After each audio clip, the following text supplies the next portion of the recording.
What's up, everybody? I'm here, Dane Miller from Dane's Platform, and I've got one of the best strength coaches in the world. Christian Thibaudeau is here to join us and talk about training. Welcome to the podcast, Christian. Great to be here, man. Well, I don't like compliments, so let's get this show started. So I want to point out, Christian and I have a sort of a joint connection between Canadian cyclist Hugo Barrett, who I believe has trained with you for quite a while.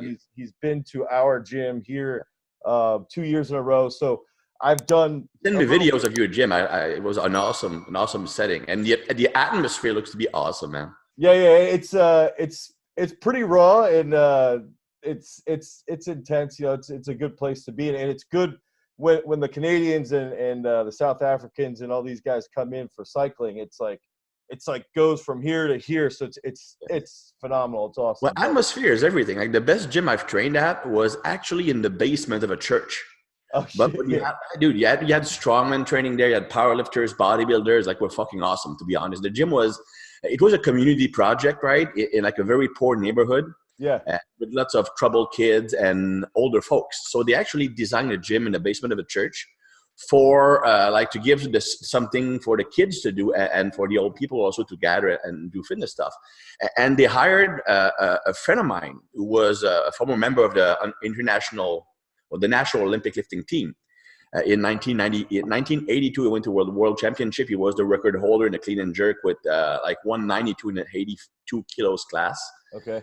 And he had his gym before, and he just brought all of his equipment to the gym, and he was training all these strongman competitors. His son was a strongman competitor, so we had every single strongman piece of equipment you can think of. We even had Atlas stones made of aluminum worth $25,000 each. Crazy. And the atmosphere was awesome. It's funny because, of course, on a Sunday, for example, we couldn't drop the bar. Because in the basement of a church, you can imagine the acoustics upstairs. So on a Wednesday, I come in, and the guy who was one of the trainers there said, "Christian, you cannot drop the bar today." I said, "Why? Well, Wednesday, there's no church, there's no service on Wednesday." Ash Wednesday or something. And I said, "Dude, there's an exorcism going on. You're fucking kidding me, right?" So I'm going upstairs, and there are 3 priests throwing holy water to a guy shaking on the floor. Oh. So I can imagine, right? Dropping a bar, Satan, get out of this body, boom, heart attacks right there. But it was awesome. It was really raw, but just the atmosphere, the people training there was don't give me that chrome gym that looks dude, yeah. People walk in here and they'll say, and what's funny is we're sort of situated between farm fields, so it's they walk in and it's colder. And it's, they'll be smelling like manure, and they're like, "Dude, what is this place?" And then all of a sudden it's holy fuck. The intensity is always there. And that's what you need. Yeah, exactly. That's exactly what we need, especially for where we're at, It's funny because when we talk training, I mean, of course, we're going to probably get into some fairly deep theoretical stuff, but when it boils down to it, one thing I always mention during seminars and stuff is that the number one most important thing to get results is intensity. Absolutely. You need to train hard and being focused. That's all that really matters. And do it over and over. It's show up 5-6 days a week for the next 5 years, and we'll be blasting fucking music, and you'll get better. That's it. That's it. You can use more complex methods and stuff, and that's fine. I mean, if you want, you work with international level athletes. But I think the first thing you need for somebody to learn is to learn what it is to train hard enough to maximize your progress. Yeah. When they learn how to train, then it's easy. It's so easy as a coach. No, if there's one thing good about CrossFit, for example, is that it actually taught people to train hard. I'm not saying it's smart training. I mean, you can probably get injured, but at least it brings the best out of them. Yeah. So once you know that feeling, and you move on to something else, because I've seen CrossFit is doing so much good for Olympic weightlifting and powerlifting, because lots of people, they start out with CrossFit and transition to Olympic weightlifting, right? Yeah. Weightlifting. And to me, they learn an intensity, a training discipline that many people who comes from these sports might be lacking, because I don't know the situation in the US. I mean, weightlifting in the US is getting pretty strong now. It's legit, dude. It's good. Yeah. It's more popular. But what I've seen in my days when I was competing was that it's almost like weightlifters were like training scientists. Like your training looked pretty, you know, like so much focus on form, so much focus on like doing everything proper. So and there was no getting after it. Pardon? And they would rarely like want to just get fucking after it and just smash. No, exactly. You again, that's the difference between like in the Eastern Europe where they're actually pushing some like maximum weight. Right. Here, at least from what I remember, it was like all about those 70, 75, 80% weights. You're coming really, really good lifting 80% weights. Yeah, but in competition, like you need that extra gear. And you know, you can do all the reps in the world, even in the fatigue state, and 85% weight will not feel remotely close as 100% weight. Absolutely. So that leads me into that first question. Is I want to know, because I one of the things that I love is just seeing how people think and seeing how athletes think, but also how coaches approach athletes. And I want to know how, you know, somebody walks in the door, they're 14, 15 years old, and they want to be a world champion weightlifter, wrestler, whatever it is. What are you most focused on long term from that get-go that contributes to that program that you would essentially build over 2 quads to get them to that world stage or the Olympic stage? What are you thinking about? Well, I'll do like almost like not a metaphor, but a comparison. Let's just look at a training cycle. Okay, personally, I use block periodization, accumulation, intensification, and realization phases. And I think that, and I'm going somewhere with this. I mean, I know it's not answering directly the question, but it will help me answer the question better. Yeah. And most people misunderstand the true value of an accumulation phase. They see accumulation phase as hypertrophy, which is not even remotely close to being what it's for. Right. Like a true accumulation phase, its purpose is to prepare the body for the intense loading of the intensification and realization phases. If your body is not prepared to handle that stress, you're going to get injured and you can't progress optimally. And people see that the main effect of accumulation is, well, you have a higher volume, so you're going to build muscle. Building muscle is a side effect. It's not even something that you actually want unless the athlete is underweight. The main purpose of an accumulation phase is, first, develop the structures needed to withstand punishment in the future. Yes, that's muscle tissue, but that's mostly tendons, right? So that's the first thing you want. Second thing you want is you want to prepare the body to be able to not break under intense loading. So that means technical efficiency. Yep. So you need to have good technique, good mechanics.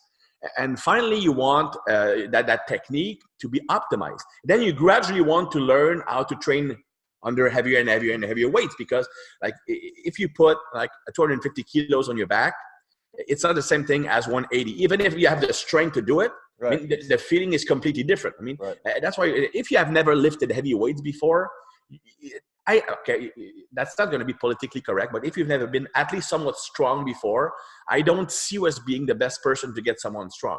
You can have all the theoretical knowledge in the world. If you have never squatted 600, you're not going to be able to have someone squat 700. Right. I mean, there's a taper. I mean, not everybody. My best squat was like 600. My best front squat was 45, which is not world class. It was decent for a weightlifter, but I could never coach someone to squat 800. I don't have the confidence or the false confidence to get me. You know what? I'm going to get your squat to 800. I can get it for probably like 700. Because there's like a taper that I probably knew what was needed to get 700, but because of my own limitation, I could never get there. But in there, there's like a taper zone, but I could never get someone to squat 800. That's not my skill set. I can make you faster. I can make you stronger to get you faster, more powerful, but I have my limitations, and people don't understand that. You need to understand what it is to chase those maximum weights. So anyway, so the accumulation's purpose is just to learn to be able to do those heavier and more intense phases. And if you go back to like the young kid, I see the first 2 or 3 years of training as one large accumulation phase. You want to put in place everything that's needed to allow them to train as hard as I want them to train without risking injuries. I use lots of very intense training methods. For example, I'm a big believer in weight releasers to accentuate the eccentric. For example, I have a guy on the national bobsleigh team. He would do eccentrics in 5 seconds with 140% of his maximum concentric. Right. Of course, you can't do that if you're not well prepared for it. First of all, just the feeling that weight will crush you psychologically, but you're not prepared to be able to control that weight. but it was like developed over several years. But with a kid, if you want to use all the intense methods I'm using, they need to build technical efficiency. They need to build those tendons and also the muscles, because it needs to be resilient to stress so that it doesn't break when you're lifting heavy. You also need to develop the confidence that you will not get injured under heavier weights. So you need to first build technique. Second, build consistency to come in a gym day in and day out. Third, you need to gradually build up the confidence to be able to lift heavier weights. That doesn't mean I'm going to use maximum lifting for 14 years old. That would be stupid.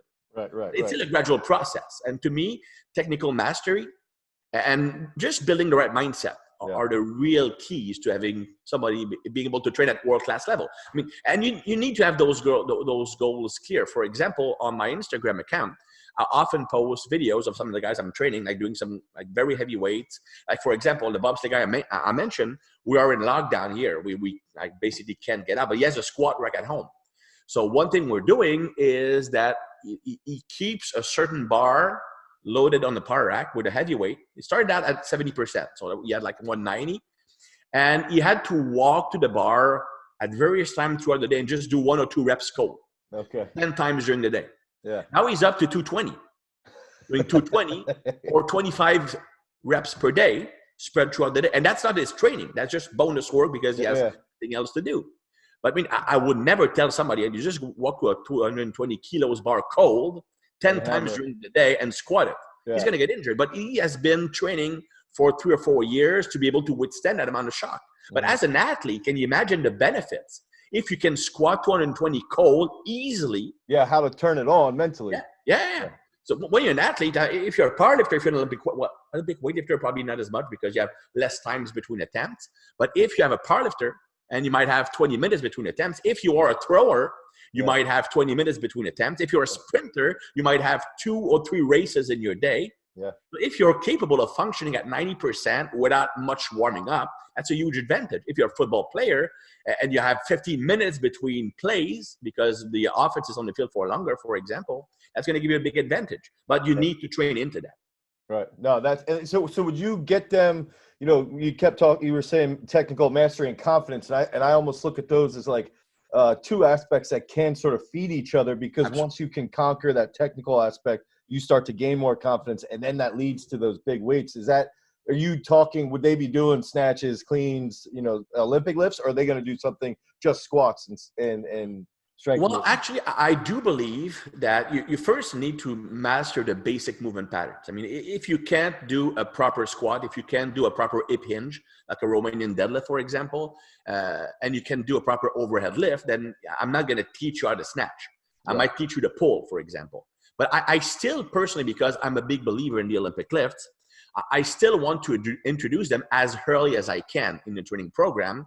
So as soon as the young athlete has mastered the squat pattern, the hinge pattern, the press pattern, the pull pattern, then we can get into learning those movements. Doesn't mean it has to be loaded heavily, but you certainly can start including them. Now, personally, I'm a believer, if I'm working with an athlete or someone who wants to do Olympic weightlifting, I will use a different teaching strategy altogether. Like if you are someone whose main goal is to compete in weightlifting, I will start the technical learning from the bottom. So we will actually start from the floor and gradually build the lift up. So I'm going to teach you the first pull. I'm going to teach you then probably the pull from the floor, and I'm going to teach you the power snatch from the floor. Then we're going to move on to the clean and so on and so forth. Right. If you're an athlete and your goal with the Olympic lift is only to have a great tool to build power and the capacity to absorb force, because that's a neglected benefit of the Olympic lift, right? It's not just producing force, but absorbing force. Yep. So accentuating the landing position also is very important. When you look at those CrossFit classes and they're basically catching the knees fully extended and leaning back, I mean, that's using half the movement. You want to land it in that athletic position because there's going to be transfer there. So if I'm working with athletes who just want to use these lifts to become better athletes, I'm going to use a top-down progression. So starting from the hip clean or hip snatch, then working on to the regular hang, then maybe go to the low hang position. Very rarely do we actually go to the floor. unless it's a natural preference of the athlete, because it's not the same purpose that we use these lifts for an athlete or for someone who competes in weightlifting. So when you'd mentioned the sprinter, and you'd mentioned the football player. And one of the questions I have written down here that I wanted to talk to you about, because I do see some of your stuff on YouTube, and I mean, I see almost all of your stuff on YouTube and on Instagram. How then, like, let's pretend that hypothetical scenario that I provided was actually a 16-year-old football player, American football player. He wants to go to the NFL. How are you going to train him speed wise? How are you going to train him, develop him? He's 18, 19. He wants to go to the NCAA and play Division I football and then get to the NFL. How do you develop somebody speed wise, that also has those strength attributes that they need to have? I'm thinking about somebody like Saquon Barkley, who can clean 405, but also back squat 600 and run a 4.5 40. It's like, how do you go about setting that up in a periodized program, also knowing the fact that they're going to be getting hit, they're going to be dealing with the stress of practice and the stress of the game, Of course, like the real answer would depend on the person's strength and weaknesses. Do they lack muscle mass? Do they already have pretty much strength? Also, the best recommendation would be like, make sure that you select your parents properly. Yeah, that's the biggest factor. Make sure you're 6'1", 230, and you're fast as fuck. Yeah, and that's your mother, right? Yeah. So yeah, that's the number one fact. I've seen some freaks. When I was in St. Louis, we had many of the Rams player at the center. Yeah, and like you look at, like, for example, Steven Jackson, like just like freak of nature. Right. The guy basically the first day he came in couldn't do a lunge properly. You had like Dan Alexander, who played fullback. He could do like 405, 4 reps cold on a bench press. Right. And he didn't like train that hard. I mean, these are just different like kind of human beings. Yeah. So that's the first thing. But you can still do some things training wise to like better your chances of at least earning a scholarship and maybe getting a shot. So it's a matter of fixing your weaknesses. Now, because I'm in Canada and most of the people I work with are also Canadian, one reality we have here is that we cannot sprint for the whole year.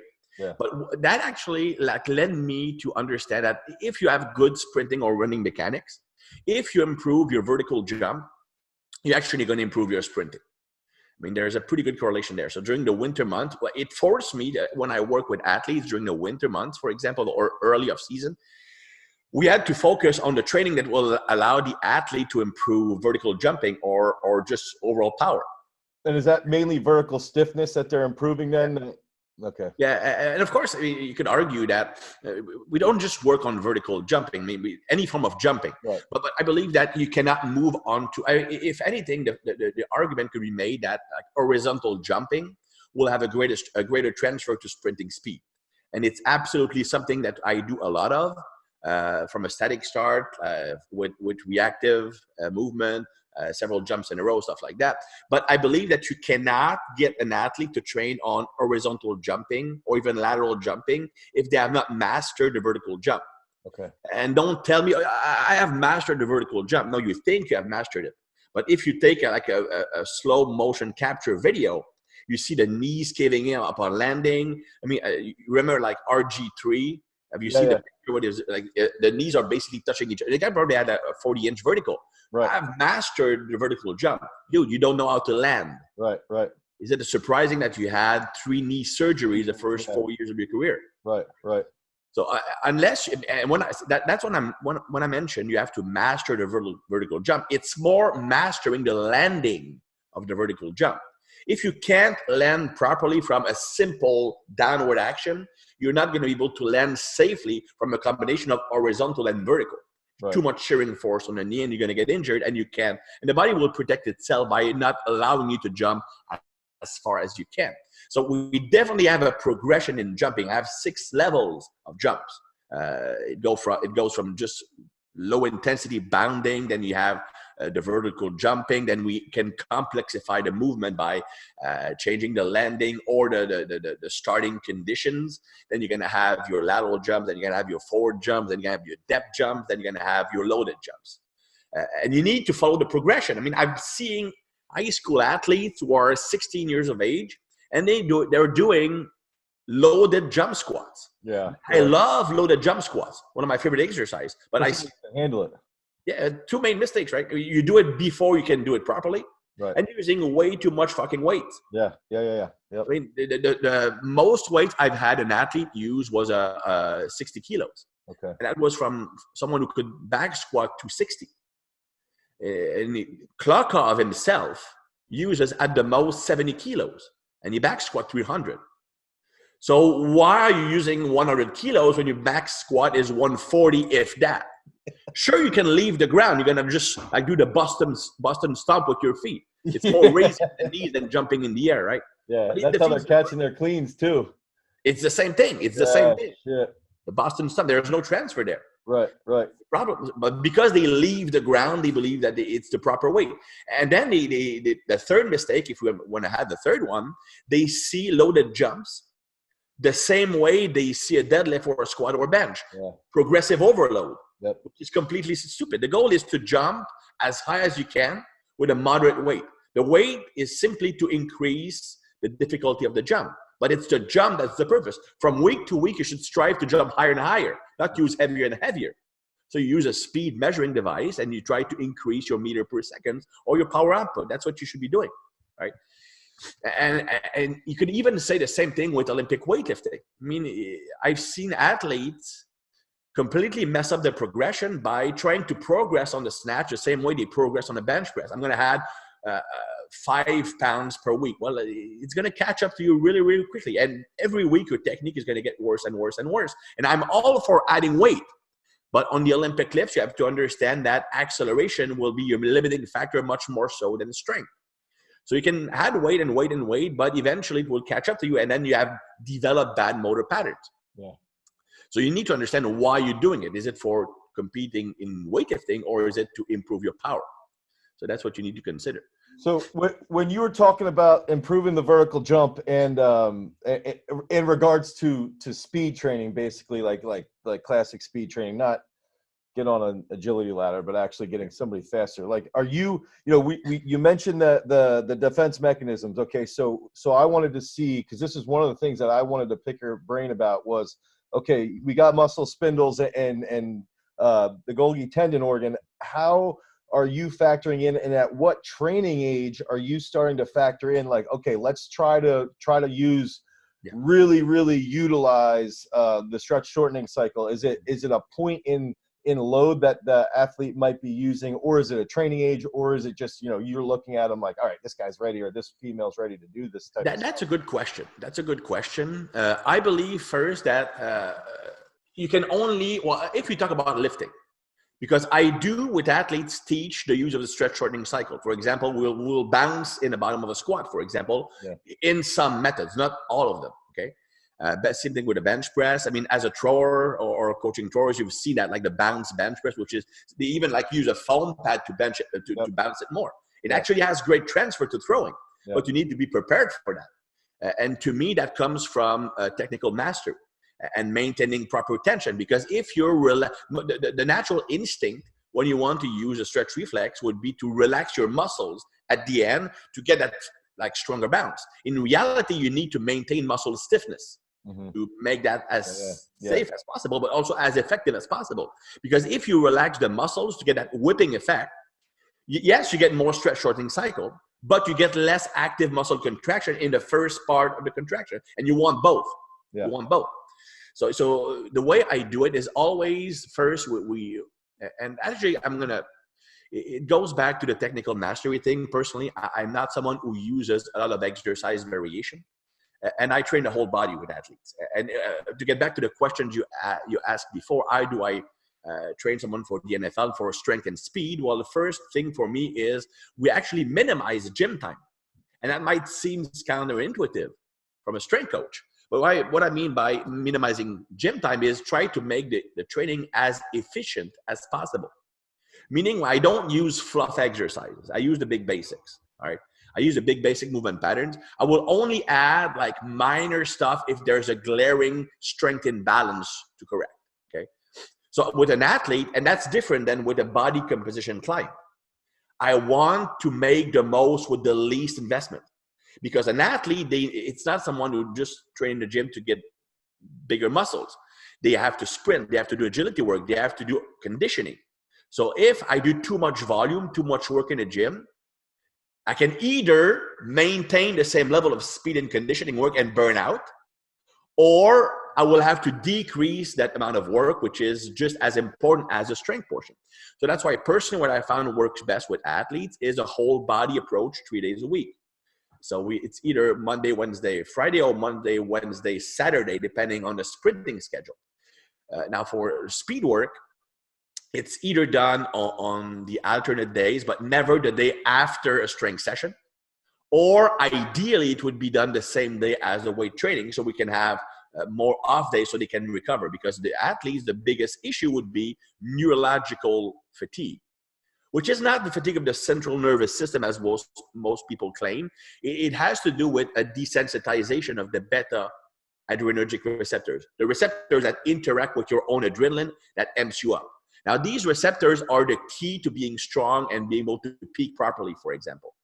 They basically decide how strongly will your muscles, your heart, your brain will respond to adrenaline. Mm-hmm. And if they become down-regulated, desensitized, you don't respond to your own adrenaline as much. So from a muscle perspective, right, your muscle don't contract as hard, nor as fast. From a heart perspective, you cannot increase heart rate or heart contractile strength as much. So you won't be able to deliver oxygen to the muscles quite as fast. And from a brain perspective, you're not as motivated, driven, or concentrated or competitive. And lots of bad performance come from you have trained so much that you desensitize the receptors. Yeah. Because anything that will increase adrenaline will run the risk of desensitizing the receptors. And one thing that people ignore is that one of the main drivers of adrenaline increase is cortisol.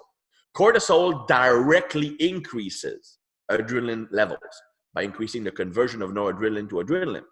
And anything in training that will increase cortisol will increase adrenaline. So I had a question from one of the pro football player I'm training, and right now we are in the last phases of training, obviously.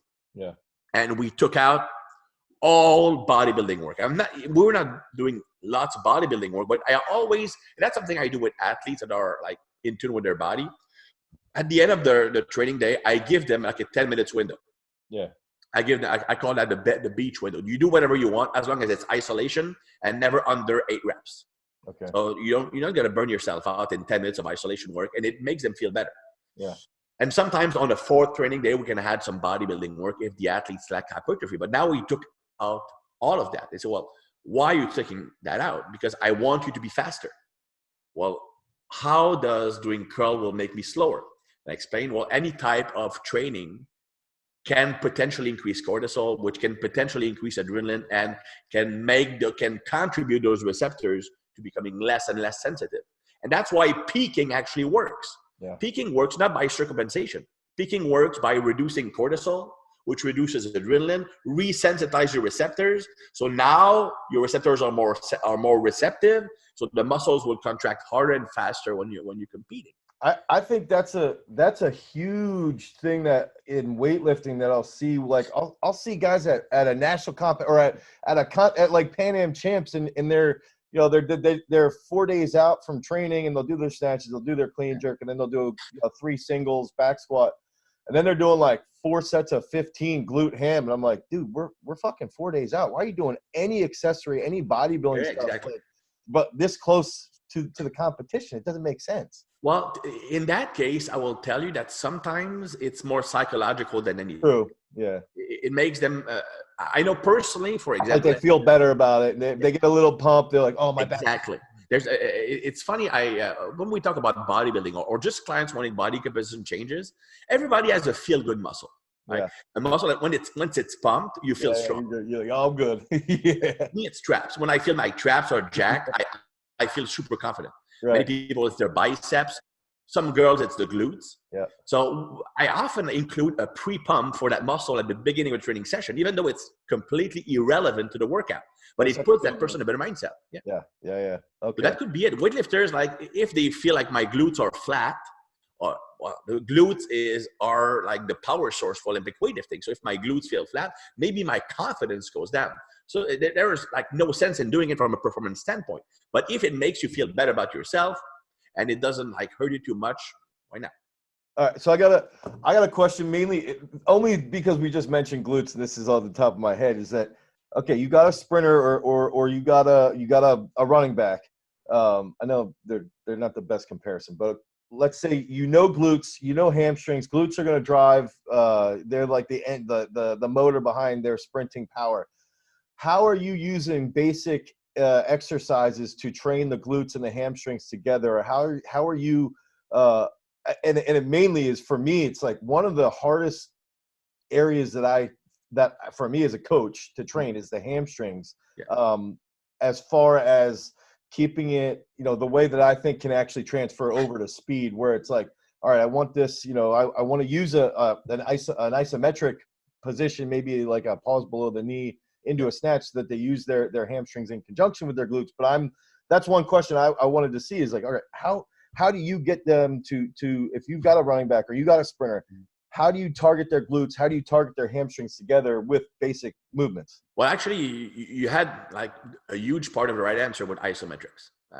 First, if you look at studies, you see that one of the main benefits of an isometric actions versus a regular action is there's a greater activation of both the synergist and antagonist muscles to increase what we call active stability.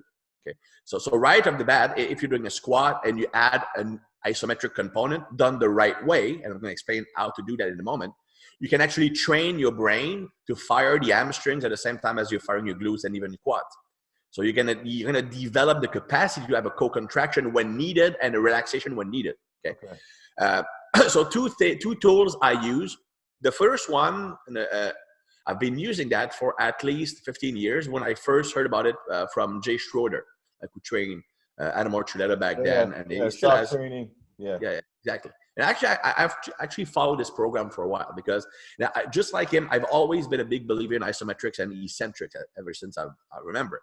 And that's a huge part of his system. We don't use the same methods, but we use a similar approach. I want to understand how you work. I played around with those here. We got up to about 2 years. We'd have guys with like 225 on their back and a lunge for 5 minutes. Well, it's crazy. Dude, that's bad. That fucks with your head, dude. I know. There's holding that bench with like body weight for 5 minutes. I wanted to shoot myself. I'm not that patient, man. Yeah, no, it's bad. And what people don't understand with those like extreme isometrics, like the isometric split squat, for example, is that it's not just about holding the position; it's about programming the right contraction. And when you hold that position, let's say split squat, you need to actually focus on squeezing the front hamstring and the front glute. So you're trying to actually pull the front foot backward, and the rear foot is the opposite. You want to contract the quads and hip flexor. You're actually trying to pull yourself down with gravity. So, and when you do like a real long isometrics with the proper contraction, you're actually going to program your brain to fire those muscles in those positions. So that's the first thing. We actually use oftentimes those loaded stretches as part of the warm-up of the athletes. Okay.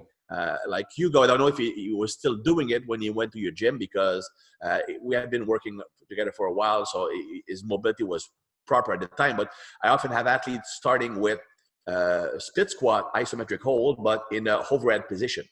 So that you actually train the upper body mobility as well as the lower body. Yeah. So that's a good time saver. And then you can use isometric, statodynamic actions, including isometric pauses during a squat. But once again, it's not about holding the position, because if you simply hold the position, you're just going to reinforce, for example, the quads in the squat. If I'm holding the mid-range position or 90 degrees, which is the angle you want to train at. If you're an athlete pausing in the bottom position, very little transfer. It simply takes out the stretch reflex. You want to use mostly the position you need to be strong at. So 90 degrees, maybe even higher if you want to increase jumping height. So at 90 degrees, if you simply hold that position and your quad's dominant, you're simply going to fire the quads more. So when you're in that position, you actually have to actively focus on flexing those hamstrings and glutes by trying to dig your feet into the floor, like rotating out, grabbing the floor, like Chris Duffin teaches. Yeah. And grabbing the floor with your toes, it's something that no strength coach teaches when squatting, and that really needs to be amplified, especially with sprinting athletes. First, that grabbing action, that pushing the floor with your toes will increase hamstrings activation, but it will also strengthen the whole foot. The stronger your foot is, the less strength leaks you're going to have when you step on the ground. So you're going to have more of a trampoline effect, what I would call, because I'm a golfer, the coefficient of restitution. The more rigid your foot can be when you hit the floor, the more of a restitution effect and more of a rebound effect you're going to have. Yeah. So stronger feet will make you faster. And you can easily train that. You'll have a shorter amortization phase then. Yeah, absolutely. Change of direction, same thing. Yeah. So that's why when you talk about like preparing an athlete, the first month or two, I would have them, like young athlete, always train barefooted. That's what I was just going to say. So one of the things we do is we'll just get a fucking 3-inch PVC pipe. And this is part of our warm-ups is we walk on a PVC pipe barefoot. And then when they're warming up, our weightlifters, our wrestlers, anybody, dude, we're talking, when you're pulling the fucking snatch, you've got to put your whole foot use your foot like your hand. And that's, I mean, I didn't even think about that as far as the hamstring. I know that like the big toe has a huge impact on sprinting. Absolutely. But I hadn't even thought about that as far as we use it, but I hadn't thought about it. Think about it this way. Look at your arms. If you're squeezing your hands more, forearm and biceps are going to be much easier to contract. It's the same thing. If I can contract my feet, my hamstrings and my calves, like you contract more. That creates more dynamic stability or active stability. And you talked earlier about like muscle spindles and Golgi tendon organs. Well, at first you don't even need to train specifically for that. Like to desensitize the GTOs, you need overloads. Like the heavier the weight, the more you can desensitize. That's why I like partial movements. I like overcoming isometrics. I like those eccentrics overload. But you don't even need that directly because first there are two other things that will make those GTOs less sensitive. And just for that everybody understand, those receptors are in the tendons, and when they sense that you have too much force production for your own safety, they will shut down force production. But they are overly conservative, but you can reprogram them to allow you to use more of your strength. And basically the safer you feel, your body feels, the more it will allow you to use your strength.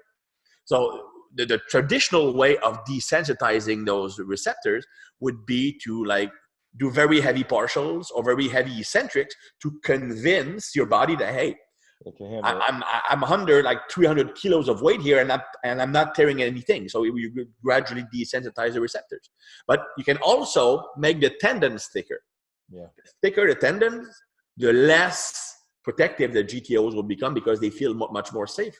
That's why a slow eccentric can have benefits for athletes, even though it's counterintuitive because we want actually a fast eccentric, because the faster the eccentric, the faster the concentric will be if the athlete is prepared for it. Right. If the athlete is not prepared for it, a fast eccentric will actually be inhibitory, not potentiating.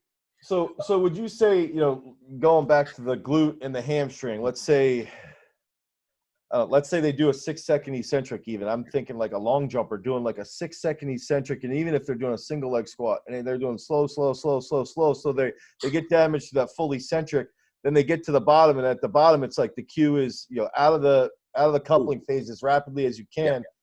Would you have them do is there ever a point where like, all right, now we're going to do slow eccentrics for a double or a single, then we're going to do contrast training, we're going to rest 4 minutes, and then we're going to go do fucking bound, like horizontal Absolutely. bounce? I often do that. I call that transfer. Like people talk in terms of sports specific. I don't like sports specific. I like transfer. Basically, you can either build strength or power, and then you can learn to apply those qualities to coordination patterns that resembles fundamental movement. You should never try to directly transfer strength and power to sporting movement. You should transfer them to fundamental movement, sprinting, jumping, agility movements, throwing, catching, stuff like that. These are swimming. These are fundamental movements. Right. And if you are good at those movements, you're going to be able to transfer those movements to your sport. You should never try to skip the fundamental and try to copy. Anyway, so that would be transfer phase. In the transfer phase or realization phase, we often do contrast. So one strength movement combined with one explosive movement. Another way we do things, and I find that quite efficient, when I want to teach an athlete to be able to safely use a stretch reflex, is a contrast within the set. Okay. So let's say we do, let's say 6 reps. So first 2 reps, slow eccentric. Third rep, boom, super fast eccentric. But the brain remembers the first 2 reps. So the mechanics will remain the same. You will still keep tension. Then you have 2 more slow reps and boom, 1 more fast rep. So you're basically teaching your body to use the stretch reflex while maintaining that stiffness. Right. Stiffer means more explosive, even though it's counterintuitive, because you can actually rebound much more. Well, so, that was a question I wanted to ask you, is why do you think, if we understand stiffness from slow eccentrics, we understand that the muscular renovation occurs and like satellite cells really get mobilized during the eccentric movement. Yeah.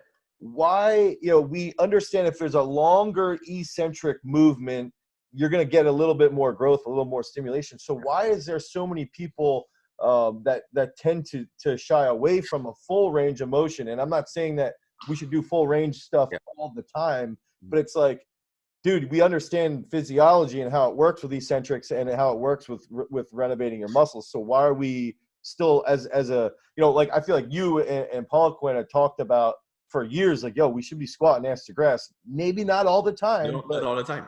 But it's still beneficial to do it. Absolutely. My personal belief when it comes to partial movements, because I do a lot of partial movements, but mostly in what I call the transfer phase. Okay. Because to me, I don't use partial movements as a main hypertrophy driver. I use them for 2 specific purposes, which are tightly connected. I would call the first one accentuation. Okay. You want to overload the range of motion you're going to use in your sport. So if I'm a sprinter, if I'm a football player, if I'm a bobsleigh guy, if I'm a cyclist, that 90-degree knee angle and hip angle are keys. Because you're not sprinting with a 70 degrees knee angle. It's impossible. You don't sprint with an ass to grass position. Okay. Yeah. So you will always be limited by the weakest point of range of motion. Of course, you will always squat heavier weights with 90 degrees in the full ass to the grass squat. So maybe in those transfer phase, you will have some partial squats in the angle you need to be super strong at. That allows you to use more weight, and you get a faster increase in strength in that position. You could also use chains or bands, but the limitation of chains or bands is that they actually change the strength curve. With the partial movement, you're just shortening the movement. With chains or bands, you're reversing the strength curve. So basically in a squat or bench press, for example, or deadlift is a different animal, but squat, bench, overhead press, the bottom position is the weakest position. That's why you can do heavier weights on a half squat than a full squat, or bench press, same thing, right? And the end is easier. If when you use chains or bands, you're making the second half harder than the first one. You're reversing the normal force curve. And every time you change the force curve or the strength curve of a movement, you are running the risk of completely messing up the motor pattern. Now, if you do it for 2 or 3 weeks, that's fine. That's not going to hurt you. And if you do it with an athlete with a very, very stable movement pattern, that's not going to hurt you. Right. If you do it with someone like a kid who doesn't have like the technical mastery or the automatized movement pattern, then he's going to just make matters worse and increase the risk of injury. Right. So I'm not against chains or bands, but you only use it when it's needed and as an accentuation tool and for 3 weeks. But I still prefer, for most people, a shorter range of motion.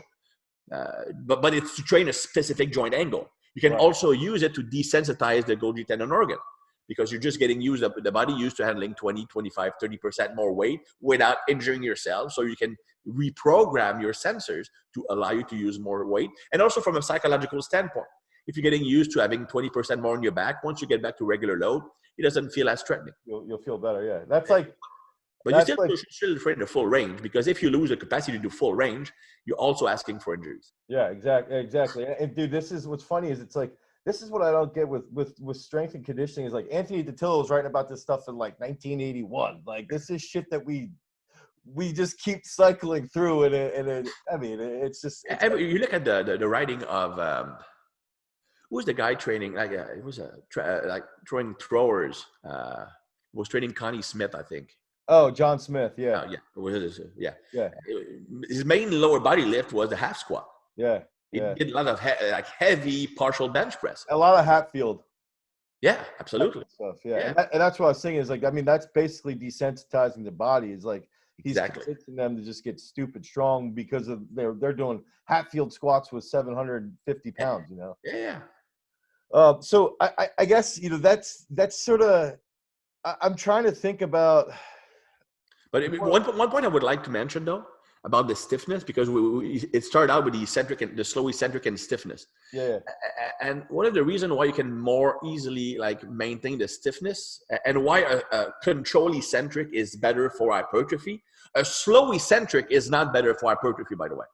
If you go 5, 6 or more seconds during the eccentric, it's actually inferior to hypertrophy for hypertrophy purposes. Okay. The best tempo would be like a controlled eccentric, but not super slow, like a 3 seconds. Because if you go too slow, like 6 seconds, 5 seconds, you're going to have to use less weight. Yeah. Which will, the concentric is easier. And they'll decrease over time. But the purpose, you need to understand the purpose of both phases of the lifting when it comes to hypertrophy, for example. The concentric, you will build very little muscle mass during the concentric. What you're doing is recruiting muscle fibers and creating actin and myosin cross bridges. Yeah. And the goal at the end of the concentric is to have as many of those bridges formed as possible. Because if you can maintain those bridges during the eccentric, these are the sites where you cause the muscle damage. Because the bridges are still trying to bring the muscle in, but it's being stretched out. So that is what caused the mechanical damage. That's also what triggers the mTOR activation that will increase protein synthesis, right? So if I'm using a very slow tempo, I'm going to use less weight. So I don't create as much bridges. And you can argue, yeah, but why not just lift explosively? If you lift explosively, the peak force will be higher, but the peak force will be in the bottom. Because at the end, you actually reduce force production because momentum is helping you. The result is at the end of the concentric, you have less bridges because I'm not contracting my muscle as hard because the momentum is helping me. The goal is to have as many of those bridges at the end of the concentric. So is that why here's one thing I've always sort of disagreed with you is like you added in sometimes you'll put pauses on a concentric. Like and I've always been like for me, training throwers and weightlifters, I've always been like control, big explosion, and then we'll vary range of motion and partials and coming off pins or whatever we're doing. And when I'll see that controlled eccentric, then I think I don't know. I always would be like, oh, I think that could have a negative impact on the intent because I think like if I have a guy doing a dead hang pull-up and he's a wrestler and I want that to transfer over to a collar tie, I want him to have this intent to move as explosively as he can and then squeeze at the top. Whereas if he's calculating like, oh, where's my pause? He might not have that intent. That's always why. Well, first of all, the pauses during the concentric, I very rarely use that. Okay. When we use it, it's normally 1 or 2 weeks in a 16-week cycle. Okay. And it's more of, and you're correct. But also don't forget that we're using a whole body approach 3 days a week. True, one day is eccentric focus, one day is isometric focus, one day is concentric. So even if I have like the concentric pauses on Wednesday, we're still going to lift explosively concentric on Friday, and also on the Monday. So we're still training it. So and I'll be honest with you, the main reason is more from two reasons. First, motor learning. Okay. And the second reason is just as I mentioned, so that you don't rely on momentum.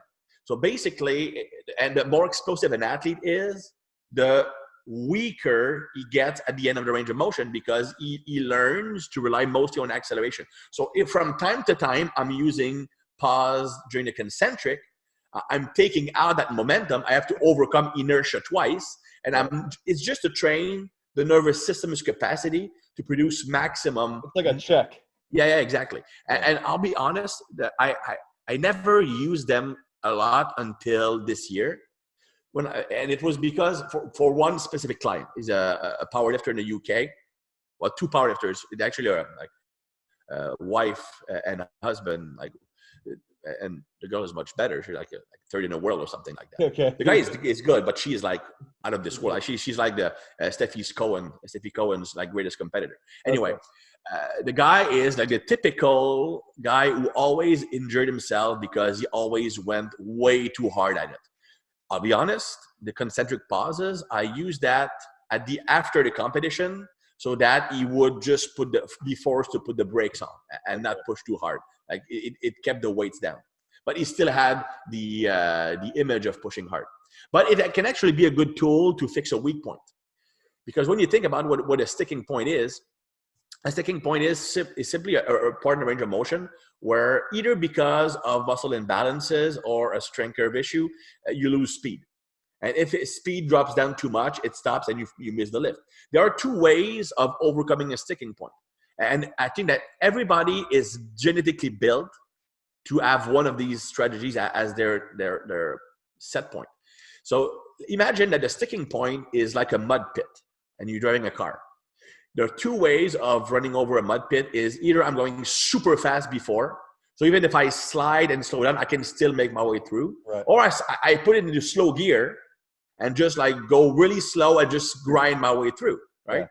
Yeah. If you have a Porsche, don't try the grinding strategy. Yeah. It won't work. But if you're a tractor, right, don't try to use the speed strategy. See what I mean? Yeah. And that's where people like mess up. If you're a grinder and you try to develop explosiveness to like fix a weak point, that is likely not going to help you with that sticking point.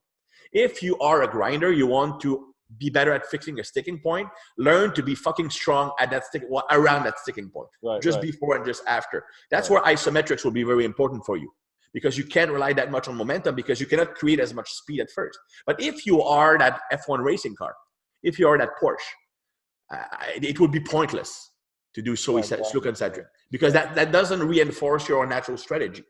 Your natural strategy is creating so much violence before that you can create enough speed and momentum to overcome that sticking point. And training something that is not for you, the grinding strength or overcoming inertia at that weak point, it won't work. You need to work on explosiveness.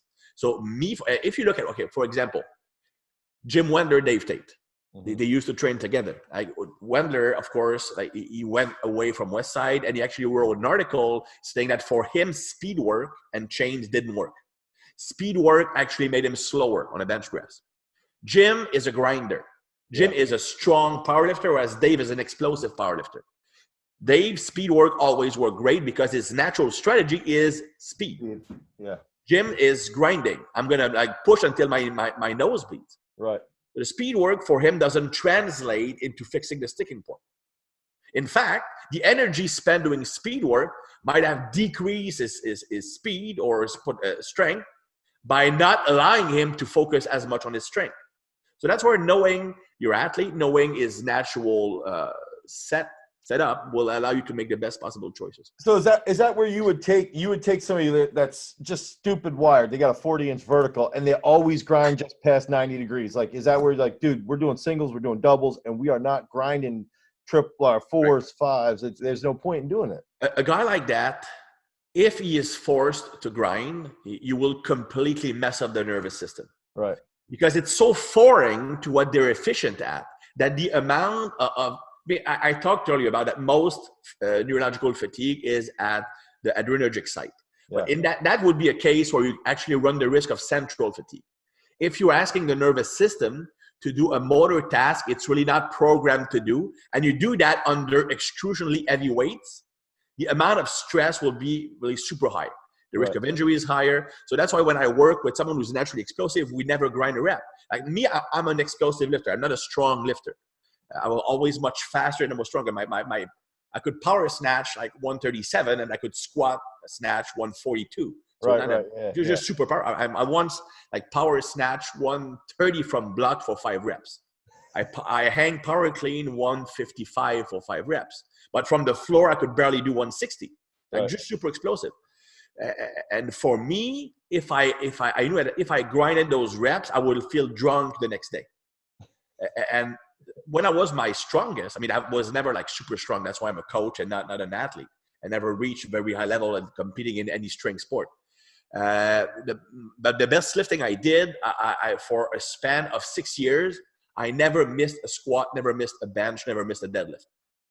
Of course, I would miss Olympic lift because my technique was completely shitty. Yeah. I'm the guy who could snatch 140, but he would miss 60 kilos 5 times. In the back of warm-ups, yeah. Dude, I remember one day I was training at the basement of a church I mentioned earlier. Yeah. I was training hockey players back then, lots of hockey players. And I was training them at that gym. And I'm doing snatches, snatches. And like pulling them like 1 feet in front of my body. Like, that kind of day, right? Yeah. So I have like 90 kilos and I'm missing the bar. I'm like getting like super pissed off. I mean, I had like a big temper back then. I'm more mature now. Like big temper. I'm getting like, I'm cussing like, well, and by the way, in French, we have a lot more cuss words than you do in English. So it's a lot more colorful, trust me, right? And I'm throwing my straps on the wall and I'm going to just go back down to my warm-up weights. I go back to 50 kilos, power snatches. And first rep is also shitty. And then the agent of the athletes I'm working with brings a new player in. And I'm mid-set. But like during my rep, hey, Christian, how you doing? I have the bar like at the top of holding. I'm just turning away. I'm turning to the wall and I throw the bar in the wall. And I turn back. Hey, Paul, how are you doing? And his only reaction was he turned to the hockey player and he said, I told you it was special. Anyway. Shit. So before we get off, I got 2 questions, and these might be long-winded, but I wanted to know. Okay, everybody in weightlifting right now is obsessed with velocity-based training. They love it, and I wanted to know, your comparison to like critical drop-off point, like what your thought is on it, and how you perceive, how you perceive velocity-based training, the benefits, the cons. Well, I used it for a while, okay, because I do see the value, especially for the Olympic lifts. I don't see the value as much for squatting because from experience, okay, and of course, I'm going more from my own experience when I was training Olympic weightlifting. Things might be a bit better now, but people in Olympic weightlifting, they really did not push their squats hard here. Mm-hmm. And even today, right, the bobsleigh guy I'm working with, one of the bobsleigh guys I'm working with, he trains in the national center, and one of the top Olympic lifters in the 85 kilos class train with him.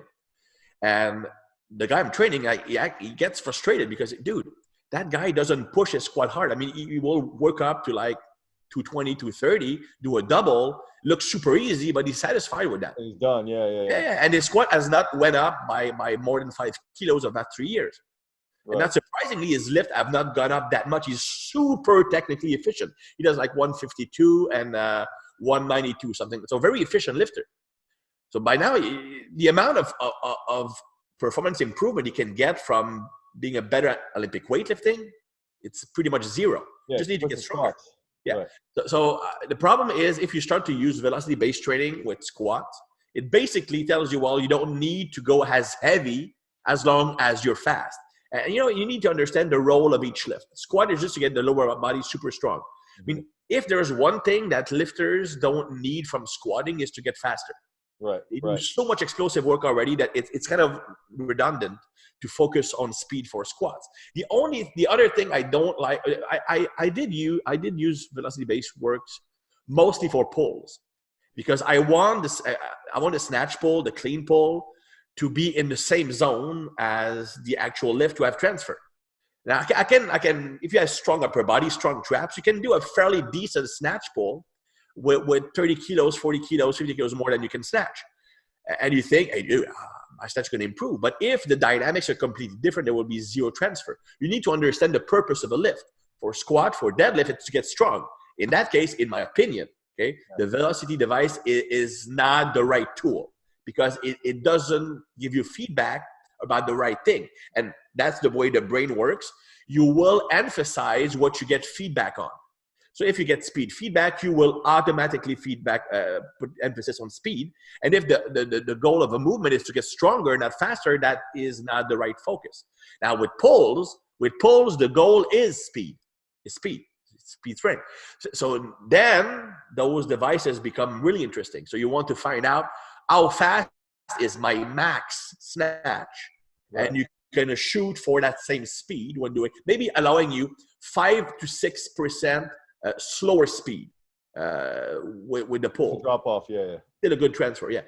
Now, as far as drop off, my issue I have, I'm going to use myself as an example. When I use a drop-off method, for those who don't know what the drop-off method is, when you have a decrease in performance of 3 or 6%, depending on the drop-off you select, you stop the exercise. So you don't plan the number of sets. My old coach used to function like that. Not with the device, but it's still used. Like you do as many sets as you can until you have a performance drop-off. The problem is that I'm extremely resilient to volume. So when I was training, I would routinely have to do 20, 25 sets of snatches. Yeah. Whereas my training partner was national champion, would do 4 or 5. Yeah. Even though I didn't break during the session, I simply could not recover from the volume. I'm going to use a more current example. I'm also a golfer, okay? And one thing I do to improve my swing speed is I do, well, you know, in shot put, we're going to use different weights to lighter put, heavier put, and normal size. And you can use contrast. I mean, you're going to start with a heavy one, then you're going to do the speed one, then you're going to do the normal one. That's a normal way you should do it. You have the heavier one to potentiate the nervous system, the lighter one to program the brain to move faster, and the regular one to transfer that. So we go into that. And I do the same thing with golf clubs. I have like sticks that are 5%, 6% underweight, 3% underweight, and 3% overweight. Okay. And I measure my speed with 2 different radars. But if I go with a drop off, even with a 3% drop off, I'm going to be swinging at max speed for 2 hours. And I tried it. Yeah. Next day, dude, my back hurt. I just couldn't recover. I was completely. Your ribs are sore. yeah, absolutely. I was completely trashed. So the drop-off method does have its limitation. I mean, you can use it, but you have to understand that for some people, like a 1% drop-off might be all that they can handle. Yeah. So understand the drop-off. That makes sense. The last thing I wanted to ask is just what are like the key things from weightlifting that you've used? Because I think, you know, people, I think, associate you one with like sports performance, but also with physique and you know, body composition stuff. And I think that people forget. I think most of your I mean, the foundation that you've done is from the lessons you've learned in weightlifting. And I just want to know, what are the, you know, 1 or 2 key things that you've learned from weightlifting for body composition, bodybuilding, and maybe even vice versa? Well, it's fine. I was actually, I was branded as a body composition guy by T Nation. Yeah. And what they basically did is they tried to recreate the Poliquin experiment. Okay. Poliquin started as a strength coach, and back in the like very late 1980 or early 1990s, Muscle Media, they were struggling as a magazine, right? And they were looking for a way to break in, because you have all those Muscle and Fitness and all these muscle mags and stuff like that had the market cornered. Yeah. And they needed a different angle. So they said, well, we're going to use a strength coach working with athletes, and he's going to talk to us about body composition using athlete training methods. And it blew up. And of course, Charles became probably the most successful strength coach, at least of his era, from a financial perspective, at least, right? Yeah. And of course, Muscle Media, it got them started, and then they had many other authors. And of course, Charles eventually started T Nation with TC Luma and Tim Patterson. And when Charles moved to start his own company, they were looking for somebody else. And I was like just starting writing for the magazine, and I'm French Canadian like he is. Yeah. We have a very similar background. I was training athletes. So they asked me to write for body composition. And eventually, when I moved back to Canada to get married, I moved back to a super small town. And the first 12 years of my career, I only trained athletes. I actually started working with pro athletes at 19. Okay. But super lucky shot. I mean, my merit had nothing to do with it. Just knowing the right people. Anyway, so my first 12 years were in strength coaching, maybe a bit more than that, maybe 14 years. And then I moved to the US. And when I moved back to get married, I moved back to my wife's town, which is a super small Canadian town with pretty much 0 athletes. So I had to start working in a regular gym, working with regular population, bodybuilders, stuff like that.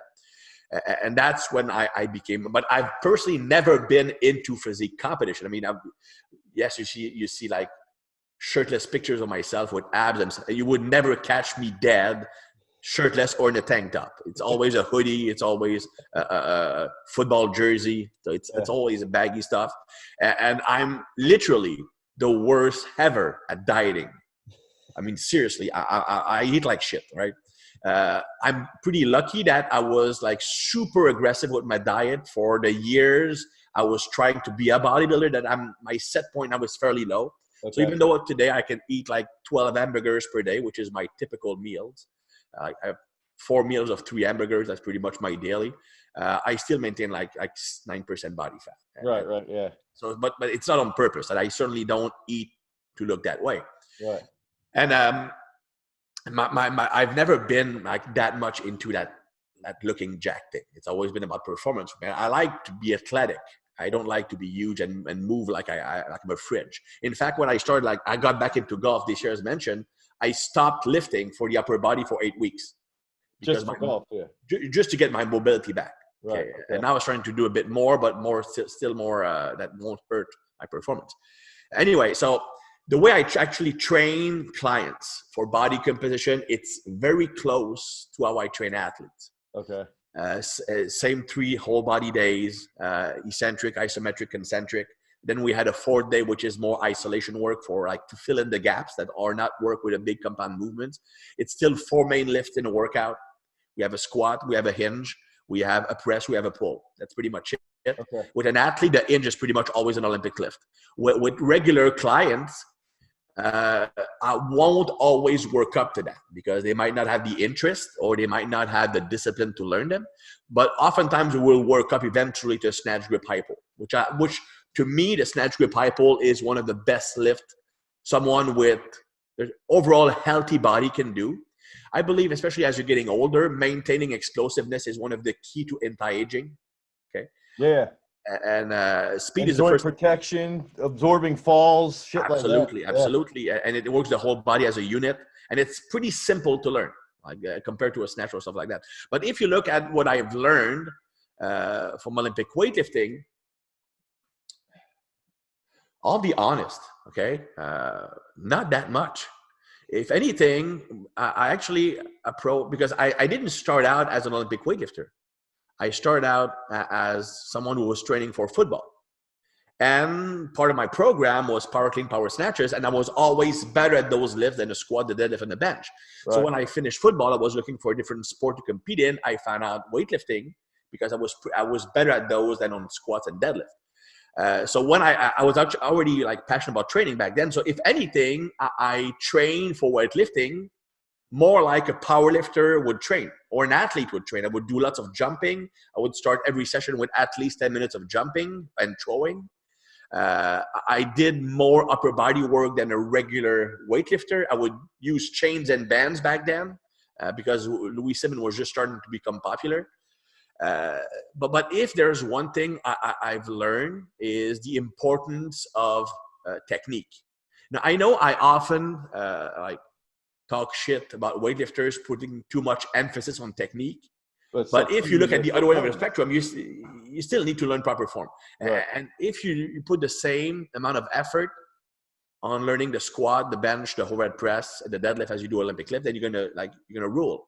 And also, and that might be the one thing. Okay, now that I'm thinking about it, the one thing that actually shaped my own methodologies that come from weightlifting was not changing exercises all the time.